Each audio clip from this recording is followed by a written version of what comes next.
Будь ласка, представтеся, хто ви такий і навіщо приїхали. Шишканов Дмитрий Александрович. Приехали на учение.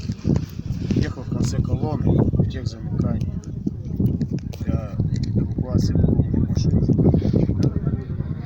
Сколько колонна составляла единиц техники? У меня было 23 КамАЗа. 23 КамАЗа. Сколько личного состава? Ваше військове звання? Майор. В званні майора ви не знаєте, скільки вашого було? У меня были водители и два этих самых для эвакуации.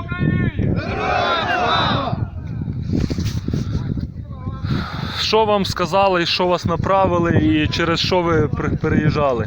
Мне ничего не говорили. Вас просто посадили в машину? Мне не объясняли. Мы стали ехать в конце колонны для эвакуации техники, забрать погруженных машин. Ну ви знали, наскільки вам днів, що? Ну, говорили до 2 или 3 марта. До 2-3 марта, так? Да?